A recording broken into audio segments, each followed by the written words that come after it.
Hey besties, let's talk about something that was really kind of shocking that happened this morning. It's Trigger City, so buckle up. I want to talk about strength, resilience, and, grace under pressure. I've been listening to Armchair Expert for years now. It's one of my favorite podcasts. It makes the Spotify, mix every year at the end of the year when they show you. It's the top one I listen to. And I was really looking forward to Jonathan Van Ness, We Stand, Queen. I was really looking forward to their appearance on Armchair Expert this week. I love what they have to say. They're always so informative and fun. Fun in a way I wish I could be sometimes. Things took an unexpected turn, though. Jonathan thought they were there to talk about their new podcast, Getting Curious. But then they started talking about the New York Times, which, if you've been paying attention, has been spouting off some pretty transphobic things consistently now for the better part of 2 years.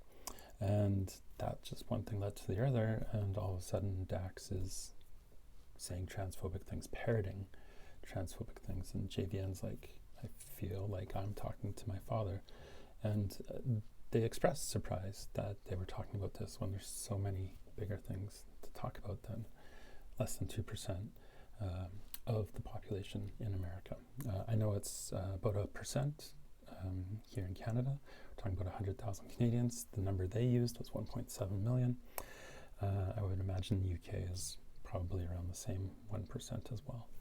So Dax spent a lot of time talking about trans women and trans kids in sports. And, if you've watched any of my videos that I've done about, just my own experiences as a trans athlete playing recreational soccer, they said the exact same things. It was like a textbook response to, point after point after point.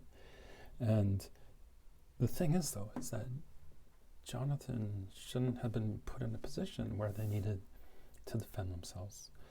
It should never be the role of the marginalized person to explain the privilege of the person with privilege, or, how they're marginalized. Dax said a lot of things that, just mirrored a lot of misinformation and conservative talking points. And for someone who is presumably a safe liberal, or considers themselves to be a liberal, it was really surprising and exhausting.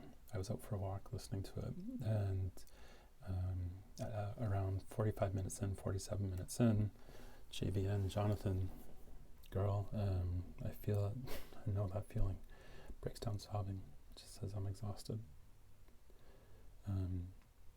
But this point, things got edited heavily, and that's just the conversation we heard. I can only imagine what was said that was cut out, but it is exhausting. It's absolutely exhausting to just have this conversation over and over and over, and be ready to have the conversation with people who really should know better.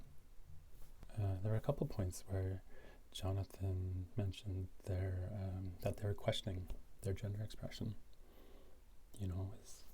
They seem very comfortable being, a non-binary bad bitch. I'm